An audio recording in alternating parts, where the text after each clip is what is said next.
Isn't there very little difference between that and what you saw in 1970? Look, where have the years gone? Where's your eyesight gone? That's what I want to know. Welcome to Downpatrick. Thank you. Have you been, you know this area, you've been here before? Yes, well, we lived in Warren Point for many years, and most of the remainder of Damien's family are in Newry.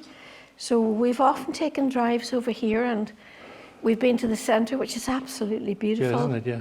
It's absolutely gorgeous. So yeah, it's a very historic and a beautiful area. We love it. Did you know St. Patrick himself? I did. I knew him very well. Did you? Paddy, as we used to call him. Yeah, yes. Yeah. I said that you were the original Derry girl. You went to Thornhill College. I did. Where they actually shoot Derry girls. Oh, no, I didn't know that they. Yeah, I think they used Thornhill for some of the scenes. And I met a lovely lady walking in here who was also a Thornhill girl. So, where are you? I'm here. There you go. You were first year, I was in third. Oh, okay. You were down there, I was. So, was it the same headmistress? Dorothea. Oh, yes. She was very strict. Oh, I never liked her. Oh.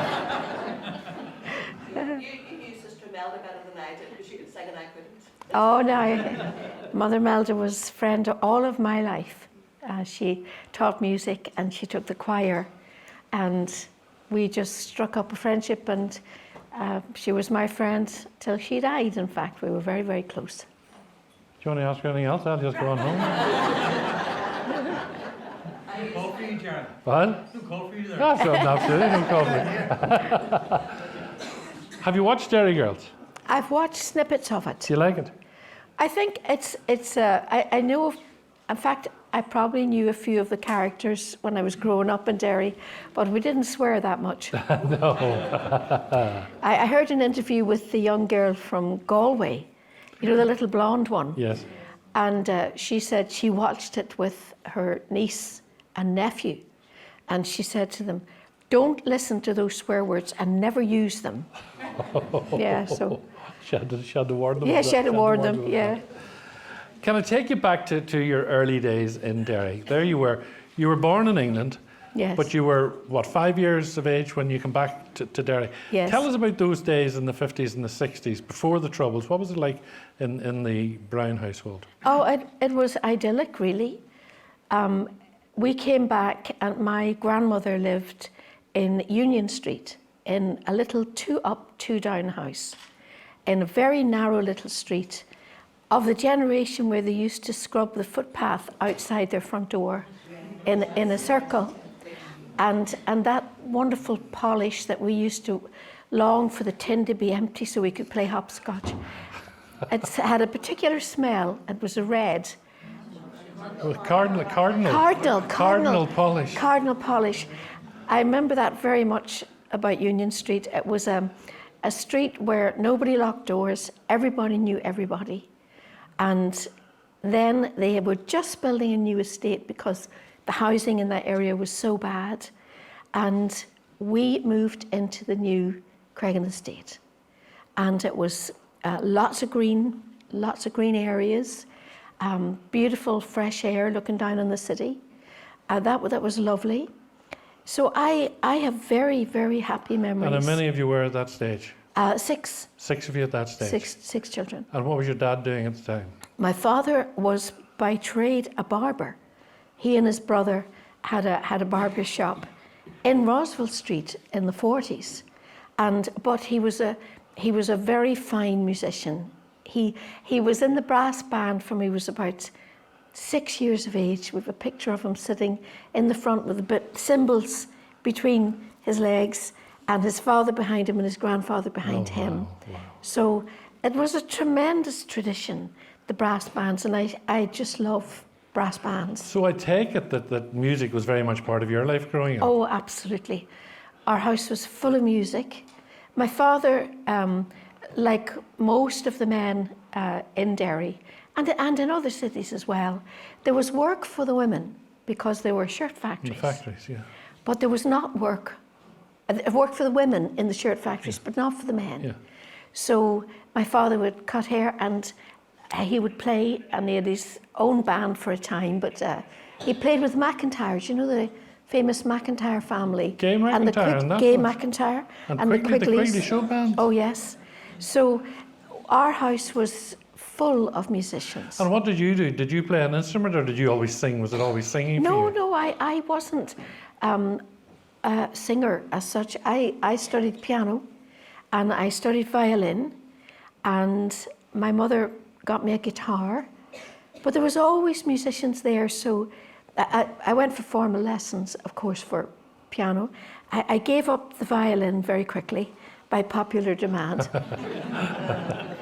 But I loved the piano, and I studied that right through till Eurovision. Yeah. So when did the singing take over? How come that you decided I can actually sing? Oh no, well, everybody sang, you know, and I certainly wasn't an outstanding singer. You know, other members of my family had better voices than me, so I loved harmony. But I was doing, I studied ballet, which I loved, and Father Daly, who became Bishop Daly, Yes. he ran talent competitions every Sunday in St. Colum's Hall. And people would come from all over Ireland to take part in this talent competition. It was very famous. In fact, Roy Walker took part in that talent competition. Goodness. So, I mean, myself and Roma Cafola, who was, her mother was a music teacher, the two of us were doing the Bistow Kids, a dance together. And she took sick. So I went back to Father Daly and I said, we were in the novelty section, I said, I'll have to withdraw and get my money back, which was £1. and he said, but you play the guitar, don't you? You sing. I said, well, yeah, but only in friends' houses. And he says, well, enter the folk section. Do you know, it took me years to realise he just didn't want to give me my £1 back. But I entered the folk section and I came second. And I entered another competition and I came first. And the prize was a recording contract. Wow. And you were aged, what, 15, I was 16? about 15. And then were you singing up and down? Because you were developing a name for yourself, like up and down Ireland. You were singing elsewhere. Actually, when I won that, I must have been about 14. And I was writing very simple songs. But when I won the prize, the man who had organised the prize was a man called Tony Johnson. And the recording contract, actually, there's a very funny story about this. Well, I think it's an extraordinary story. It was a distributing company for Decca Records. It wasn't like a proper recording company set up as a company to record artists. He was a distributor for Decca.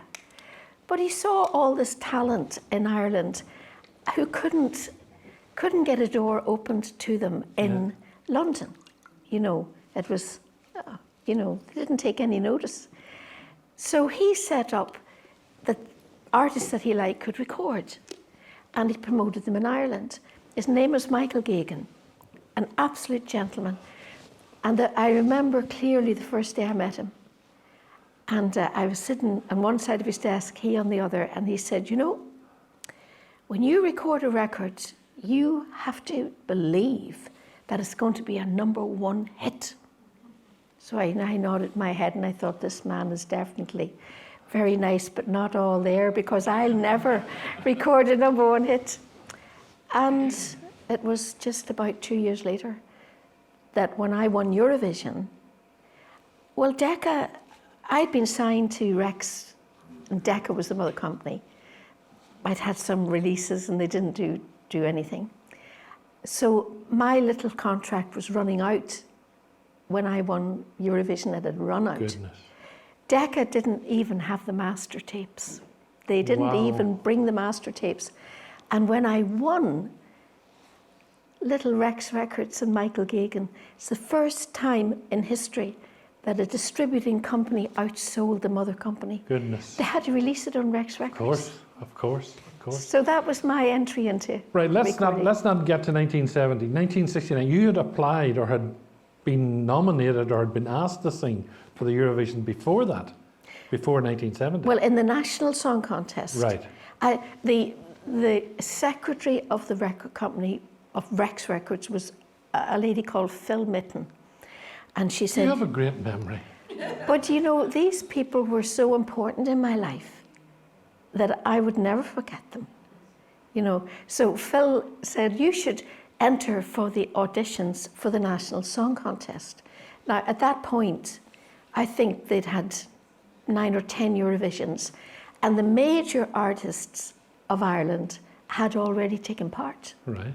So some of them did again and others didn't want to, so there was a bit of a dearth of artists. So they opened it up for amateurs and semi-pros, and I was an amateur. And I remember clearly I got the bus after school. I went down to Dublin in my school uniform, and I auditioned in, I can't remember the name of the hotel. It was just off O'Connell Street.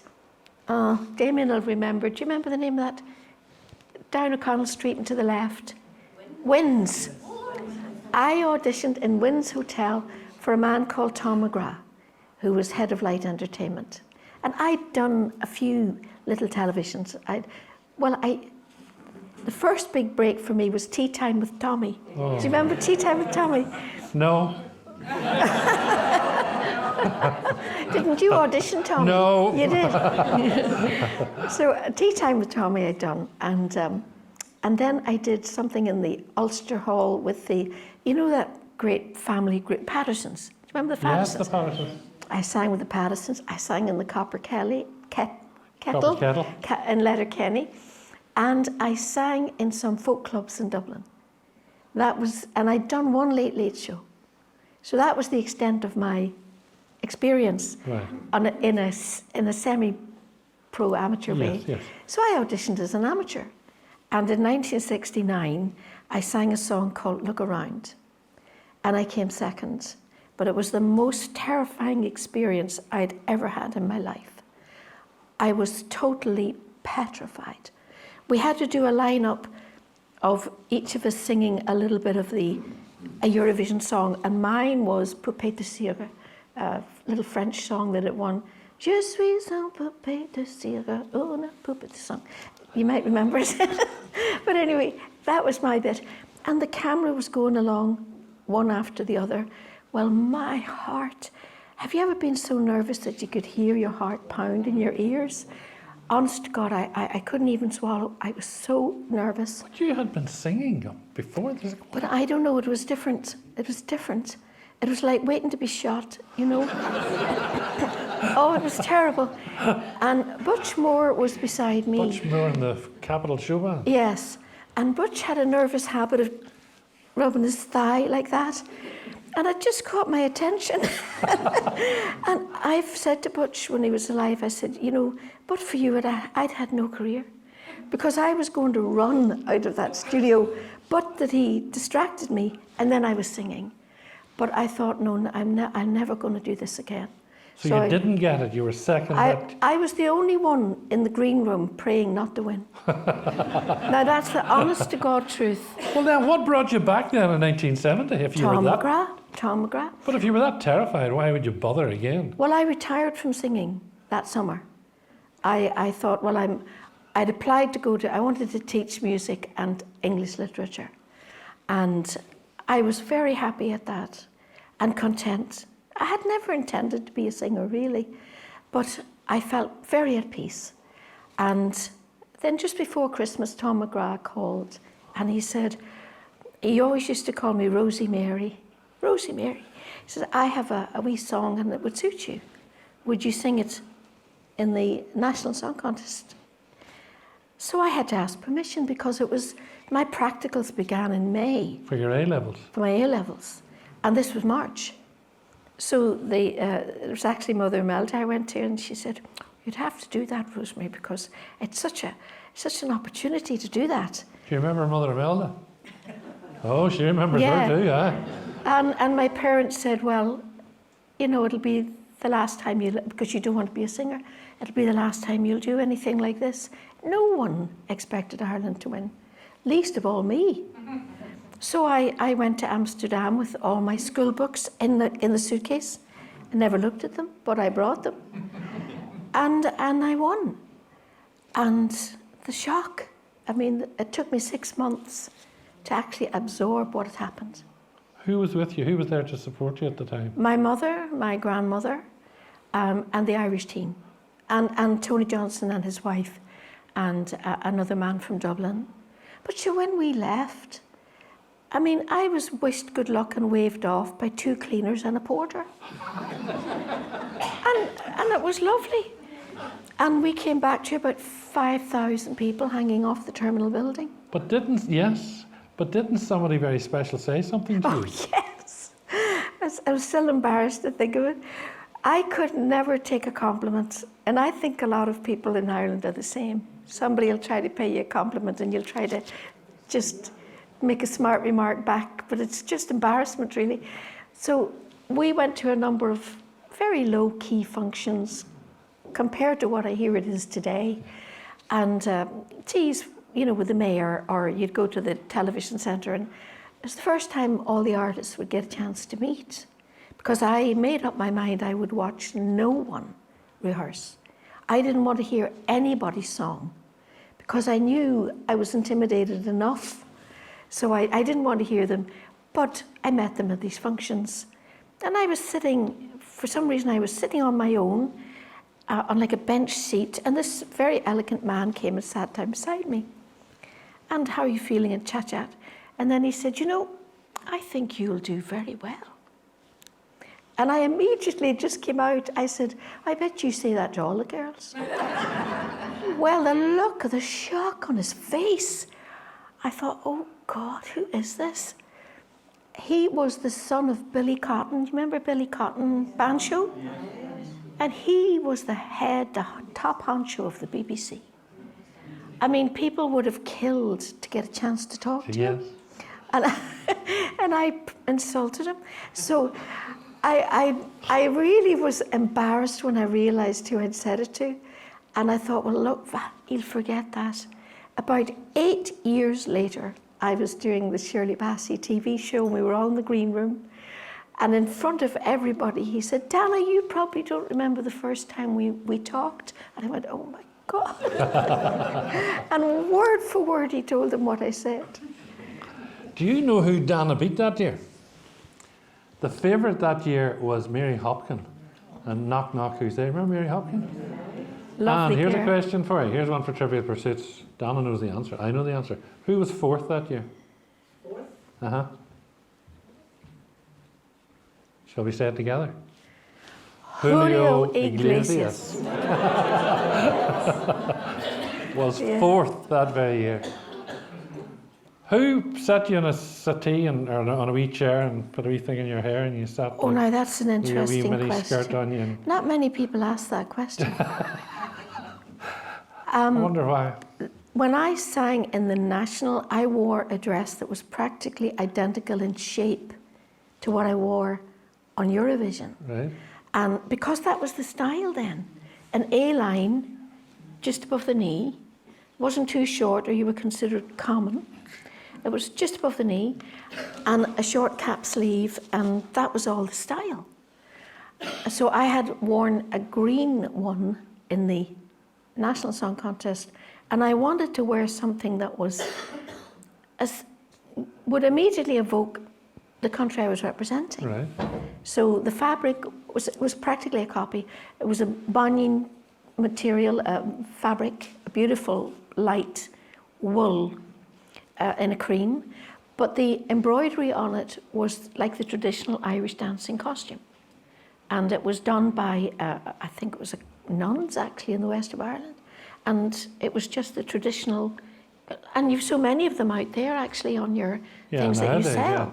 yeah. And did you like it at the time? I loved it. Did you? I Right. loved it. Thought it was a sight. But just because it didn't fit you, it doesn't matter. But my hair, now that's a real story there. Go for it. When we did the dress rehearsal, the girls, because my hair just was long, and I always wore it in a ponytail caught back. So they decided I needed something more exciting. So they had it up in a ponytail, and you know, like dreadlocks, you know, like tiny plaits. They did small plaits, which they connected like this all around my head. And I came out to do the dress rehearsal, and I heard Tom McGrath's voice saying, "What the hell is that? You look like you've a Sputnik on your head. Get that changed," he shouts at the makeup girls. Really? So they took the plaits out, and what could they do with it? The girl was in a panic because there was the dress run, and she pulled open the drawer beside her, and she rumbled in there, and she picked out the clasp. And she put it in, because my hair was waving and it was falling in my eyes, and she clipped it back. And do you know, there's many women today who hate me because their mothers made them wear clasps. But that's, honest to God, how that clasp came about. I could see that picture so vividly in my mind, and yet we were reminding each other that was 53 years ago. 53 years.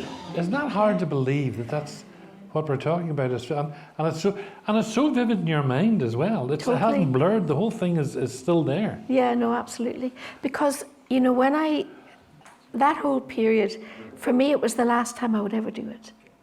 You know, because I didn't want to be a singer. It was the last hurrah. And I thought, I want to remember everything. And so I do. I remember everything. So when you were coming back, having won it, I'm sure Yeah. there was big celebrations that night. Yeah. Having won it, what were your plans then? Was it just back to do A levels and go on and be your teacher, or did things change automatically? I did think, you know, after like struggling through Thornhill for like, what was it at that time, 6 or 7 years, and having applied to college, and I wanted to teach. That's what I wanted to do.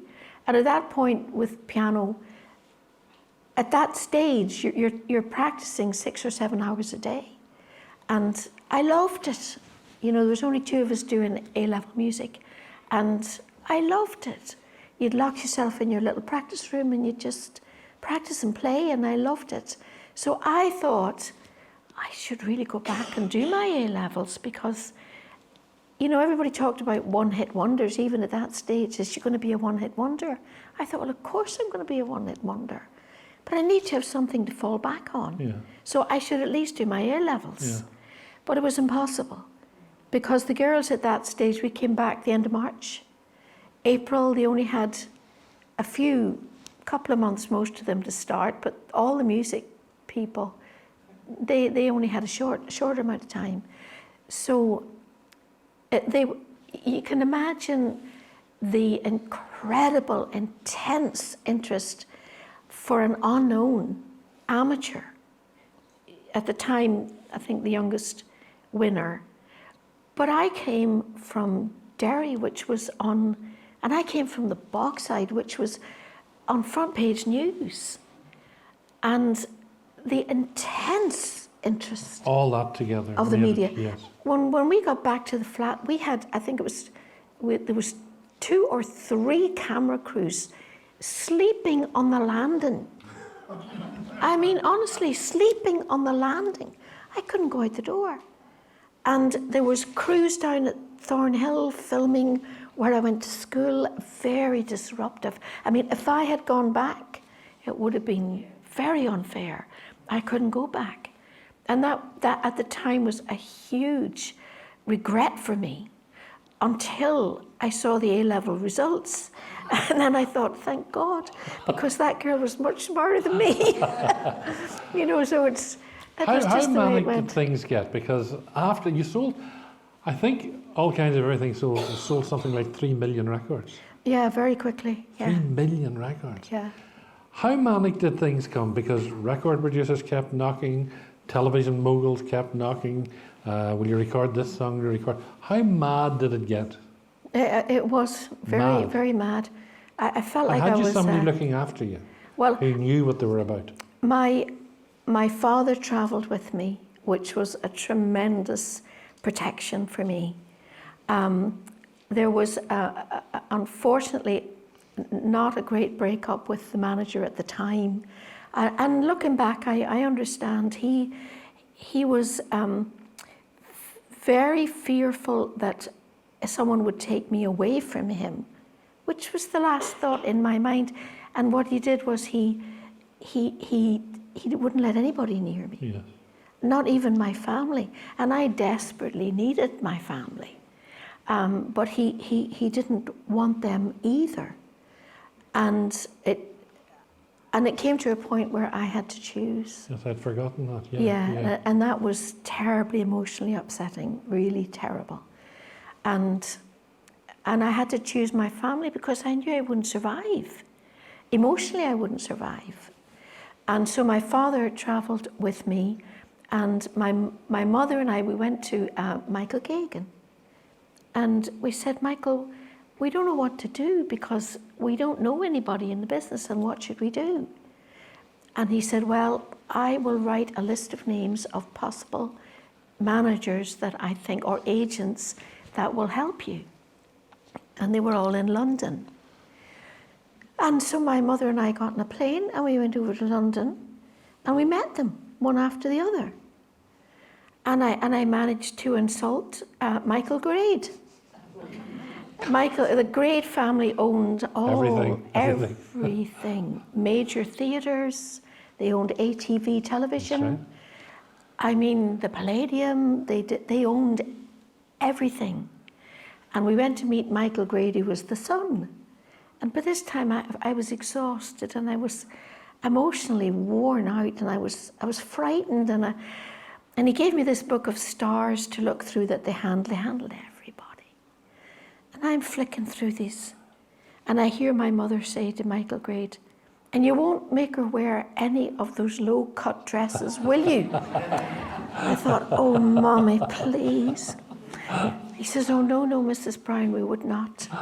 And I'm looking through these, and I recognized like some of the older artists. And I said, do you have any modern artists in this company? And oh my God, his face, so naturally, we didn't go to him. But we met a man called Dick Katz. He was the last person we met.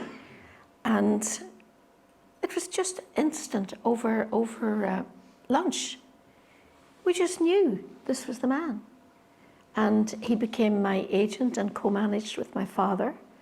And I was with him for 9 years. And he was absolutely wonderful. And he put you on every television show that was a television show. Everything. Like you did Morecambe and Wise? Yeah, everything. What was it like? Oh, it was great. Well, I of course, I love Morecambe and Wise. But I was very interested why in their television shows they always recorded a section of it in front of a curtain. Yes, they Do did. you remember it was always in front of a curtain? Yeah. And in a massive studio. And so I asked them, why do you film in front of a curtain? And they said, well, we came up in Variety. So it's natural for us to be in front of a curtain, but it's also for the viewer, they feel they're in a theatre. It's intimate. And so they watch us, and when we're doing stand-up, we're all in a theatre. And I thought, that's brilliant. Yeah, understood, yeah. Yeah, no, I did. I remember once, I met somebody writing that I was on television more than the Dot. Do you remember when you used to tell, you turn the television off the Dot? And my great Aunt Mary, one Christmas I was on BBC, ITV, and RTE. All of the one time? All in the one day.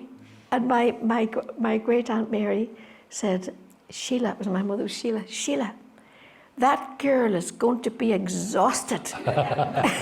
They shouldn't have a runabout like that on a Christmas day. Did you get to enjoy the lifestyle? Did you get to enjoy the fame? I did. The first year was very traumatic. It had a lot of excitement in it, of course, but I was so traumatized. I couldn't enjoy it. And then the record after All Kinds, actually there's an interesting little thing about that. I was in the Palladium and I was walking out the stage door, and I loved the shadows. I loved the shadows before I loved Cliff. And then I loved Cliff and the shadows, but I always loved the shadows. I was walking out the stage door and I'd met them previously, and there was Hank Marvin and a very pretty girl with him. And he said, Dana, I want you to listen to this song because I think it's your follow-up to All Kinds. And he said, and this is Olivia and she's singing on it. and that was Olivia Newton-John. What was the song? I Will Follow You. And Olivia had just come to England, and she was the girlfriend of Hank Marvin, and she did the demo. I thought she was the girlfriend of Cliff Richard. No, never. Oh, She was Hank's girlfriend. oh, bit of scandal going on here. Yeah. I thought she was Cliff's. No. Oh, was They it? were friends, they lifelong friends, Right. but it was Hank. And I liked the song. It was, I will follow you if you follow me. That was the song. I recorded it. It was a total flop. And then, of course, there was the one-hit wonder. So I was with Dick, sitting in his office. Dick Katz was almost like a caricature of an agent. He was about 5'6", tall and round. And he had Havana cigars that he puffed on all the time. He was German. He was German Jew. And he was a wonderful man. Goodness. And he sat across the desk from me and he says, well, Dana, it's a flop. He said, you can now go home and back to normal life, or you can stay and fight. And it was the first time I actually felt I had control of anything. I had no control of Eurovision. I had no control after it. I felt like, before Eurovision, I was a young woman who knew what I wanted to do in life. And you feel you're totally mature, don't you, when you're leaving and you're going to college, totally mature. And after Eurovision, because I looked so young, but I didn't look any different to any of my friends. But people almost patted me on the head, and I felt not myself, and I just felt lost. And when he said, you can stay and fight, it's the first time I could make a decision. So I looked at him. I said, okay, I'll stay and fight. And we did. We fought together. What years are we talking about now? 1970. 1970. That was The 1970. very year, Yes. the same year. Yes, 1970. And did you harden up after that? You didn't have to harden up. You just had to not give up. And there's a difference. So I didn't give up. And he had me doing, like the first cabaret I did was in Wakefield Batley Variety Club. At that time, the theatres were dying. And these Like the supper working men clubs, Yeah. There were working men clubs initially when the theatres were flourishing. When the theatres died, they upgraded all these clubs and they became supper clubs. So I went into my first cabaret the week after Louis Armstrong and the week before Shirley Bassey. Wow. So they were huge platforms. And I took part in the first transatlantic television link-up. We were in the Talk of the Town in London. The Americans were in New York. Dionne Warwick was over there. I don't remember all who was on the bill. It was huge. But I do know who got the Best Newcomer award. And that was a very scraggy looking, long, scraggy blondie hair and jeans. And that was David Bowie. Goodness. And he was the Best Newcomer. So I was moving in unbelievable circles. But it was all right because I was not giving up. And we just kept moving forward. And I recorded a song called Who Put the Lights Out? Yes, remember that? And when Eurovision happened the next year, when I handed on the award to Severine from Monaco, my song was top 20 all over Europe. So I was not a one-hit wonder. Right, did you make a lot of money out of it? Yes, you do make a lot of money. But anything was a lot of money to me, because prior to that, my pocket money was about equivalent to 10 shillings, not even that, 4 shillings. What's that equivalent to today? Oh, tuppence. Maybe not Four tuppence, shillings, but 20p, 20p. maybe 20p. Yeah. So anything to me was a lot of money. Honestly, and you used your money to buy what you need. But you did tell me a story once that when you did earn good money, Yeah. that you did a wonderful thing. Oh, yes. Tell us that story. Yeah, we were living in the flats, and a lot of the people living in the flats were neighbours that had lived beside each other in the little small streets. And they all knew each other, and they were really good people, really good people. And we were very happy in the flats. And then, of course, the troubles began, and it became increasingly dangerous to live in the flats. So by the time Eurovision happened, we had had, well, the good part of at least 9 months of really bad troubles. Yeah. And when I was able to buy a house for my mum and dad, for our family, that was really special. And this was a dream house for your mum and dad? Yes, she said to me, "I've seen the house of my dreams." And it was wonderful to be able to do that. And what did you do, just hand her the keys? Oh, well, I suppose she would have been very instrumental in how that came about. Because I was, most of the work was in Europe and England. So by the time you flew over there, and like if anybody wanted to get a message to me, do you remember the old, you mightn't, but in Heathrow, they had a big circular, like a tall drum with messages stuck in it. If anybody wanted to reach me, they put a message in that board. Because that you read it out of that airport? Yes, that so often? much, and that you'd get the message. But by the time you'd get back, often you'd fly into Belfast and then you'd drive to Derry and you'd get your suitcase to the bottom of the stairs. You'd maybe have 1 or 2 nights in your own bed and back down and pick up the suitcase and go. I mean, it was like being on a roundabout. I know, but the fact that you handed over your mother the keys Oh, of her yes. dream house, that must have been one of the proudest moments of your life, I would have thought. It was really beautiful. It was really, really beautiful. Yeah. Yeah. What a great thing to do. Did you become a party girl? No. No? No, I was never a party girl. No, I even yet walking into a room of people, you have to make yourself, it's not natural for me. I love people. I love meeting people. I love meeting people one-to-one.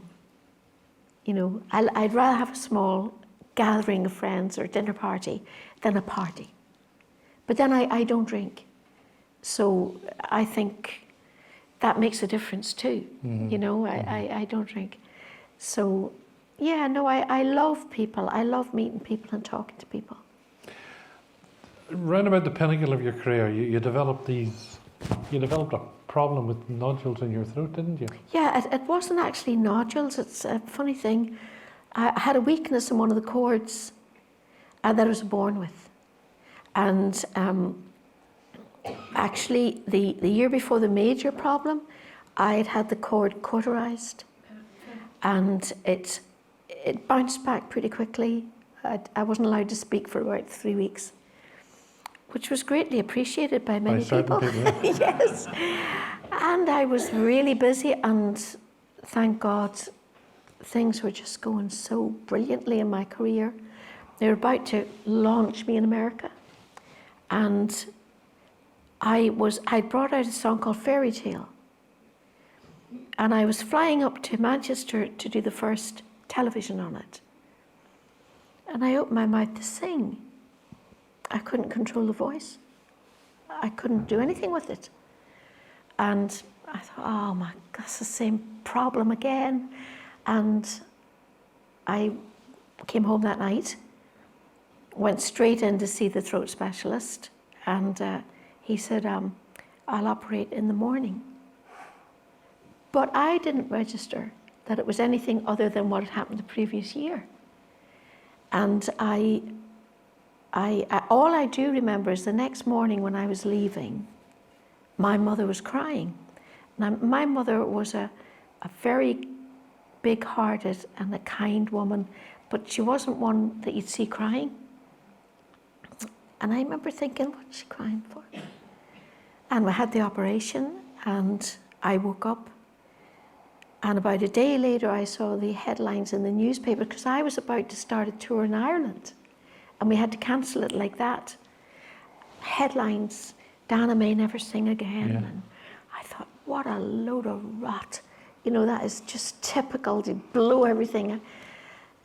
And then the consultant told me, no, I don't know if you'll sing again, because I had a growth there, not a nodule, but a growth. So he didn't know if it was cancer or not cancer till he cut it out. But he had to cut a piece of the cord out to get the root. Thank God it wasn't malignant, but it took me almost 5 years to get back. Yeah, yeah. Long time. I often wonder, Dana, have you ever imagined your life had you not won Eurovision in 1970? How would your life have panned out, do you reckon? I don't often think about that, you know, funnily enough. But I think I would hate to imagine it without it happening. Because Do you think it was destiny? Do you think it was fate? I think God has a plan for every one of our lives. You know, that we are free to choose or not. Sometimes it happens to us, but it's all part of His plan, I believe. But I probably would have gone into teaching. I certainly would have stayed involved in music. I've always loved working with children. So I probably would have enjoyed that life. I probably would not have left Derry. But I hate to think of what would have happened if I hadn't won. I wouldn't have met Damien. We wouldn't have our beautiful children. You know, I just don't think about that very much. Yeah. Interesting, interesting. You met Damien, married Damien in 79? 78? 78? Yes. Even longer than I thought. Yes. But Damien's been a great steadying factor in your life, of course, hasn't Or a rock. he? Yeah, He's really been a rock. and still is. In the 1990s, Damien was offered a job in America, He was. and you decided to go. Yes. Were you prepared to give up your career at that stage to Yes. follow Damien? Yes. What was Damien offered, and why did you go? Well, for quite a few years, because again, most of my work was in England or Europe or at that time America, it meant that we were away from the children. And I used to get so depressed. I mean, the first 2 days you think, oh, thank God I can lie on in the morning and I don't have to do anything.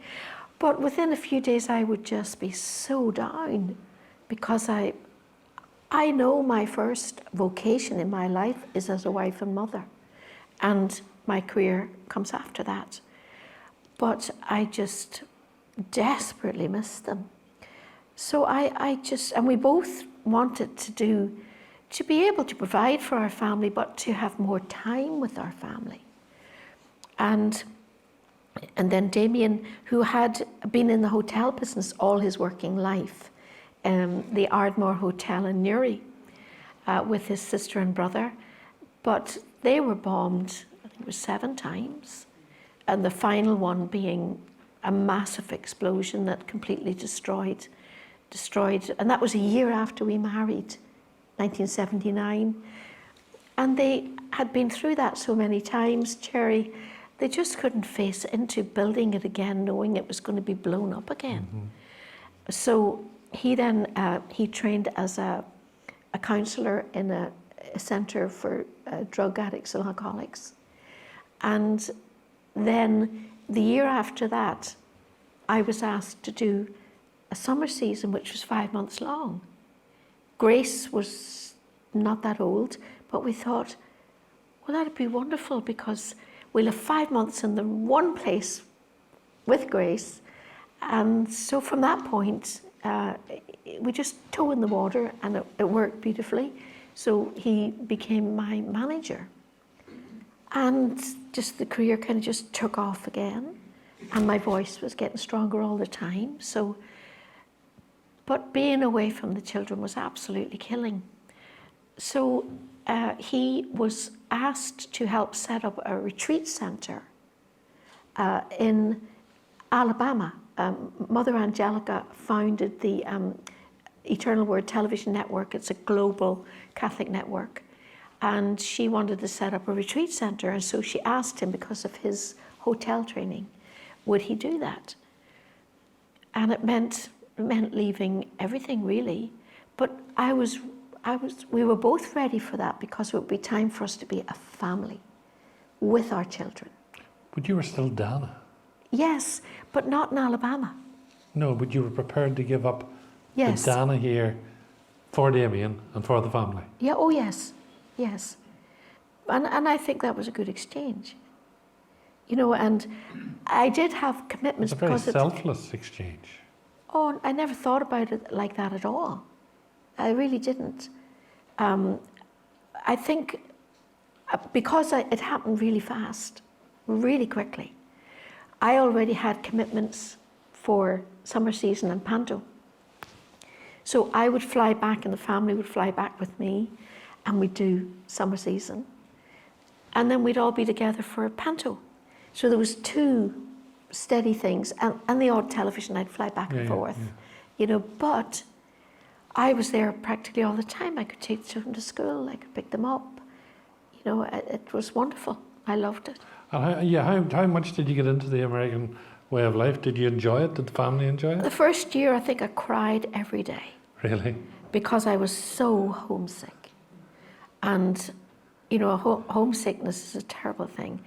And Sue, the girl who lived with us, who helped us look after the children, the 2 of us used to just cry every day. And it was really hard. But we found the people to be very kind and welcoming people. And, you know, the thought of Alabama, the accent, I couldn't even stand the accent, because all I could think of was dirt roads with pickup trucks and people with guns and Ku Klux Klans, and I was really frightened of it. But we moved there and we got to know the people, and we made really good friends. And it's a very protective society for children. Really? Very, very supportive for parents. And then we just kind of settled into it, and we loved it. And how many years did you say? 8 years. 8 years? Yeah. Did you, Shove? Yeah. And you got involved as well then? You sang and worked there as well? Yeah, they had no music. It was like talking heads, teaching. But Mother was always very perceptive, you know, and she said, young people love music, and why don't you do a music series for them? And so I did, and she was also very open. It was a Catholic station, but most of her crew were not Catholic. They were Protestant. And the first series I did, practically every guest on it was not Catholic. So it was very ecumenical. It was very lovely, lovely atmosphere, and very open and very loving. But this was a complete change for you. Yeah. You know, you'd come from here, Dana, you know, television, right, left and centre, top records, to this sort of Catholic religious, not a cult, but it almost sounded like that if you read the Sunday Mail and the Sun, as if you joined some cult Catholic cult in America. Yeah. That's the way it appeared here at the time. Yeah. And people were going, that's very odd. Why is she doing that? Well, it only goes to show you shouldn't believe what you read in the papers. Very true. Yeah. Yeah. No, it's, you know, it wasn't that different a life from what we had here, you know, But it wasn't show busy. Oh no, it wasn't show busy. But I'll tell you what, in the show that I presented, I did music and I interviewed people about what had made a difference in their lives that they suddenly began recording or writing Christian music. And it was fascinating what happened in people's lives. Most of them were professional musicians, right, who normally went through a very challenging or tough experience, and made them look at their lives and what they were doing and the really important things in life. And that came out in their music. But how much did all this change you? Or were you always like this? Well, I don't know. You ask such interesting questions. Or you could say difficult questions. I don't. I think probably inside I didn't feel any different, except I felt more fulfilled as a mother. I felt more fulfilled as a woman because I was with my children more. And I needed that, and I loved that, and they needed that. So that was lovely. And it certainly educated me about stereotypes of what I imagined Alabamians to be and what I imagined America to be. We talked about where we might live before this happened, where we might live, would we live in, stay in. It was difficult in Northern Ireland because of the travel. Mm-hmm. I mean, we came back to Ireland with our children about 1987 when things were still raging and difficult, but we knew this is what we wanted for our children because this is where family was and this is where the type of life we wanted them to appreciate. This is where it was. So it didn't matter to us that there was troubles going on. The community that we were part of were just good, decent people. And we wanted our children to experience that. But when we went to think about where we might live, the only place we agreed we would never live was America. Because I was frightened of America. I was frightened of drive-by shootings, but all we saw was Miami Vice and the streets of San Francisco. You know, so that was my image, and a very bad image of Alabama. But when we went there and we met the people, and they're so generous and kind, open-hearted people. You see, that would have been the image of Northern Ireland for people in America. Exactly. Who would have seen the Craigan and would have seen the Bogside and said, we're not going there. And yet when they came, they couldn't have met a nicer bunch of people. Exactly. We had a friend, actually he was a producer in Scottish television, and he had a lovely sense of humour, but he used to ring us regularly and say, have you any burning crosses on the lawn yet? You know, so that was the image, but I think that certainly taught me that you have to be very careful not to absorb stereotypes. Yes, you know, you actually have to give people a chance to see who they are. Yeah. So what brought you back? Why did you come back? Well, we always, I think, in the back of our mind thought that at some stage we'd come home. And then, of course, the years rolled on and we felt more and more comfortable. And then our eldest girl was getting ready to go to college. And naturally, she'd go there because the school system there was what she was part of. She'd go to college there.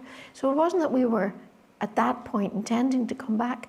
But I got a letter which said that would I consider putting my name forward for nomination to run in the Irish presidential election. You just got a letter one day? Yeah, a letter. And that's what it said? Yeah. And you thought? I tore it up, threw it in the bin, and I didn't even tell Damien because I thought, I don't know who's written this, but they're not wise. So and then we got another one, suggesting that they might fly over and meet us. So I thought, oh God, I better tell Damien this is definitely not right. So I told Damien, and he said, well, we'll try to find out anybody who knows them to tell them. We'll not write back ourselves. We'll get somebody that might know them to tell them that you're not interested. And that's what we did. And we went out for dinner one night. And we came back home, you know, the old fax machines. Someone had faxed me a paper. It was an English paper. Dana considers running in the Irish presidential election. I almost died now. I think half of Ireland almost died as well. I almost died now, honestly. Now, you were the most unlikely candidate, oh, yes. if you don't mind me saying so, No, for the absolutely. presidency of Ireland Absolutely. at the time. I agree. It's nice we agree on something. But that's the truth. I mean, but honestly now, I never spoke my opinions on subjects like politics or, you know, any controversial subjects, because I always felt that I was an entertainer and I was paid to entertain. I didn't have the right to use my platform or my soapbox to, you know, force what I thought or believed on anybody else. If they wanted that, they'd hire somebody else to do it. I was an entertainer and I entertained, and that's what I did. So I never discussed, it didn't mean that I didn't have them. But I think gradually people think that you don't have any thoughts. You know, you're just like a singing machine and you don't actually think about anything else. So I think that was also a shock because I'd never ever made any statements about politics. Peace, yes. I was part of Cooperation North, working for peace in whatever way we could. But no opinions about the situation. But anyway, I forget what you asked me. So, but you did speak on behalf of people. You did talk to people. Yes, and that's find out what it what was. they were talking about and what concerned them. Well, in 1995, my 25th anniversary, I think I might have even been on your show. Probably. During that time, we brought out an album of 25 years. And I did a number of concerts around Ireland and Northern Ireland. And I really just met just the ordinary people. And they began, you know, when people have seen you in their living room for 25 years, they almost, and I've done it with people I've met myself. You know, I meet a big star and I've watched them. I feel like I know them, you know, and they should know me. So I would meet people and they would talk to me about what was worrying them. And there was a common thread on that visit of what was worrying people. And they were people who would have, just good, decent people who felt that nobody was listening to them. Politicians weren't listening to them. And their needs were not being voiced. And their beliefs or their aspirations for their children were not being reflected in newspapers or reflected in television. And I remember parents saying to me, when I open my door and my child walks out, I feel they're walking into a society that's completely hostile to what I'm trying to teach my children. So I knew there was a lot of people who just felt voiceless. And that was what this letter was asking, would I speak? On their behalf. And it was one of those moments like with Dick Katz when he said, well, you can go home to normal life or you can stay and fight. There's moments when you're challenged. What do I really believe? Like, what am I willing to risk here to be true to myself? And that was one of those moments, and I thought, I have a platform. I can speak what they feel. I can voice what they can't, and it will be listened to. And I knew it would be very difficult. I knew that it would be very difficult. But I mean, you were listened to by quite a lot of people that day. You ended up third, I think, in that election. Yes. Mary yes. McAleese won it. Yes. That year. Do you feel it was a success what you did, or a failure? Oh, total success. We took almost 15% of the national vote. Yes. But you know, the success was because people who were of different religions, different beliefs, different political leanings, and none, they found a place to gather together. You know, they found a voice. And that was beautiful to see. And it shook the political system. I mean, I was offered any position I wanted, any seat I wanted, or any committee I wanted by the leader of one of the major parties. Really? After that? Oh yes, after that. Name what you want. And did you name anything? Oh God, no. I said didn't no. want anything? I said I couldn't, because I'd only cause trouble in the party. I couldn't be a party member because I would not do what went against my conscience. I couldn't. So I knew I'd only be in trouble all the time. So I said no. So you decided to take your troubles to Brussels. Well, no, I didn't say that either. Oh, you damn well did it. No, I went back to Alabama and I thought, normality at last, thank God that's over. But then all these thousands of people, thousands and thousands of people, then had nobody to speak for them in the European elections. And they did feel that a lot of their decisions were being directed from Europe, Yeah. which is true. I mean, probably now 95% of all decisions made for a country are made in Europe. And the governments then absorb them and they can't vote them out, they can't change them, not even a comma. So they were right. And they just said, look, the European election, would you stand again? And I resisted and resisted. We ran the shortest possible campaign. And I was up against a junior minister. And I thought, well, I'm never going to win this, but at least I'll speak. And I won it on a seat. It was unbelievable. And in your time there, what successes do you feel you had? Well, we were like a guerrilla warfare group. It was a battle every day. Who did you ally yourself with? Anybody, anyone at all, if they were able to fight for the same things as I was trying to fight for the people in my constituency. Now, sometimes it would have been a very deep moral issue, like abortion. It would have been parental rights. It would have been the fact that farmers were actually being restricted in farming their own lands, that fishermen were not able to make a living.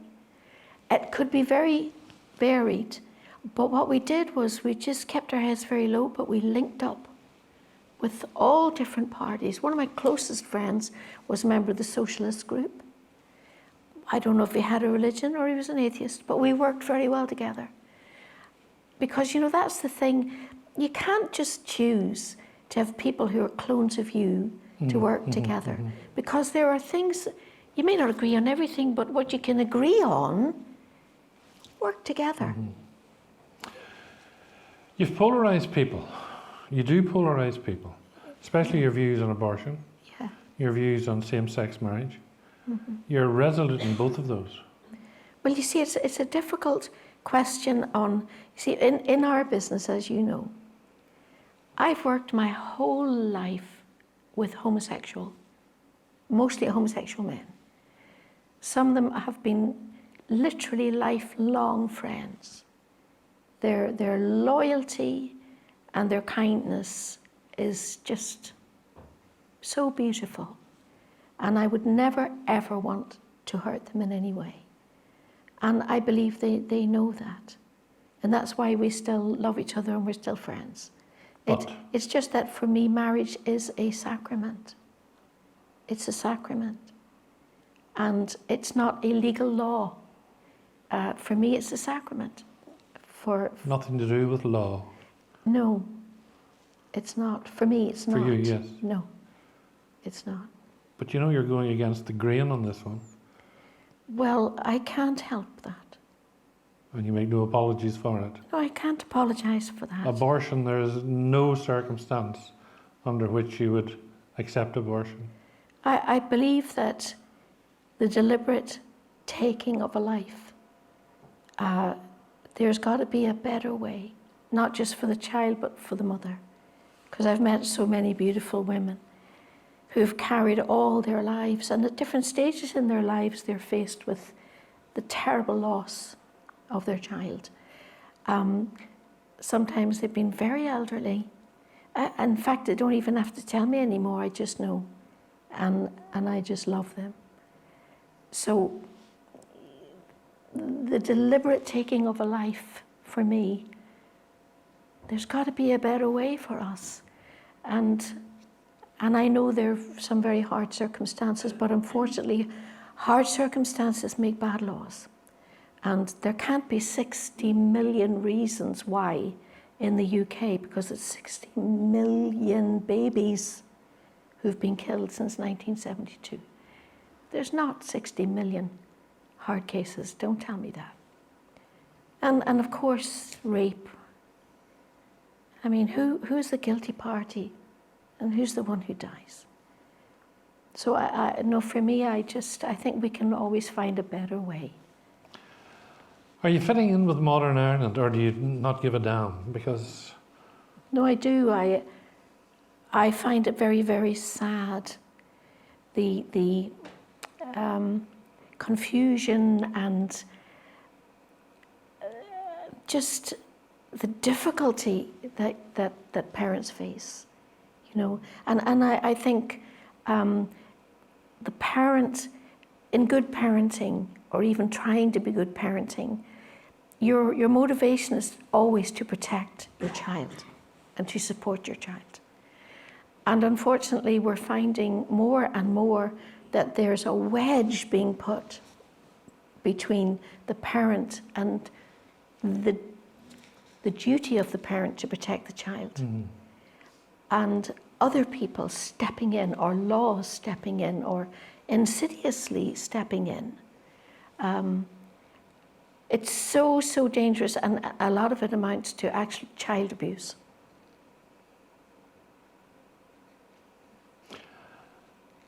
you're very difficult to argue with on this one. Were you going to argue with me? Not in your life. I wanted to bring that up because, you know, when you look up Dana, you go on your website, you look it up, you will see this. But you do espouse very strongly Christian family values, and that is very much part of your life and you and Damien's life. Yes. That's what you're about today in many ways. Yes, absolutely. Yeah. But yeah, you know, the thing is, Gerry, I've never changed on that. I have never changed on that. And society, I don't know, when you strip it back, if you were to actually give voice to the silent majority, I don't think I'd be alone. Interesting. Young ones today would probably have a problem with you. Well, they might think they did, but again, we did a poll, not a poll, but a survey in the European Parliament. We did a survey among young people of the importance, because one of the committees, not my main committee, but my second committee was youth, education, culture, and sport.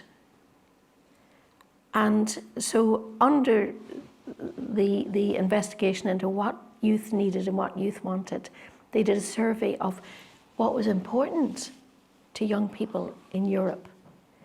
Number one, family. Number one. Really? Number one. That's surprising. Family. And we had a battle, because every legislation that was being built and put through, they wouldn't use the word family. They removed the word family. And we'd have to amend it to put it back in. And then you'd find it got to a voting stage, they'd taken it out. And not only that, they wouldn't use the word mother. It was parent one, parent two. They wouldn't use the word mother.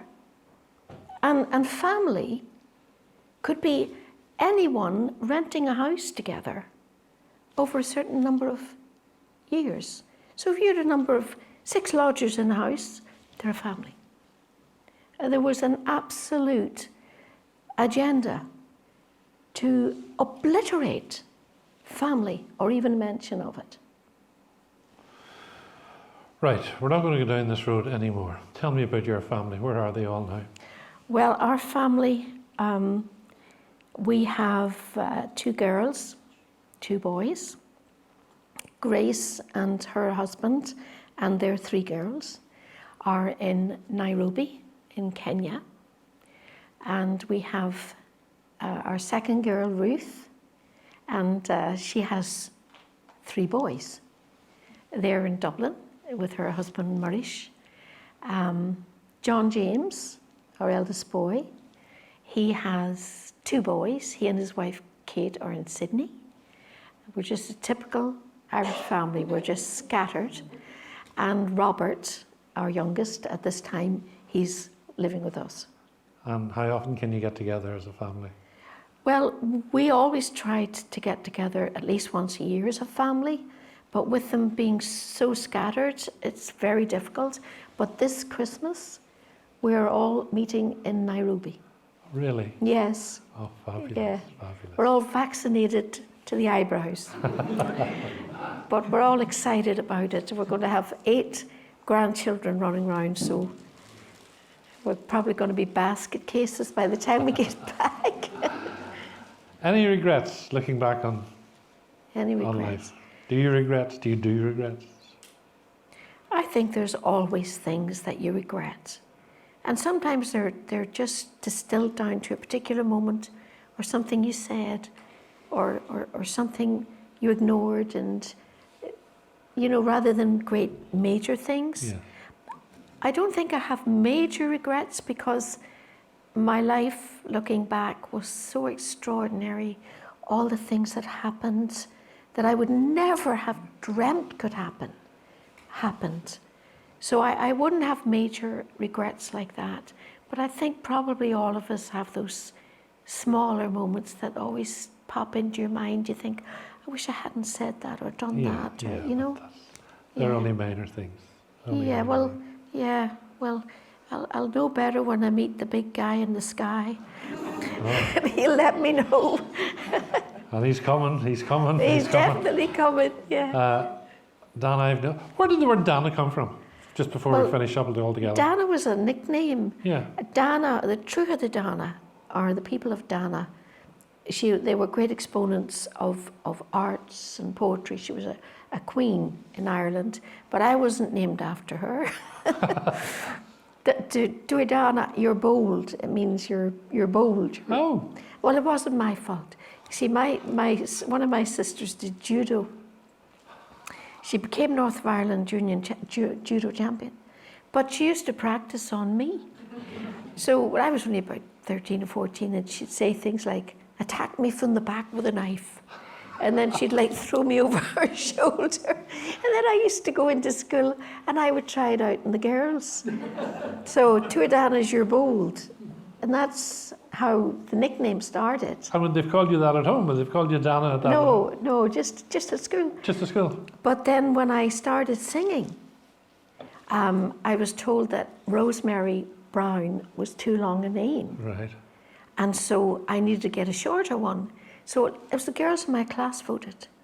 I had Rosemary Brown, I had Dana, and I had Roisin Myra de Bruyne.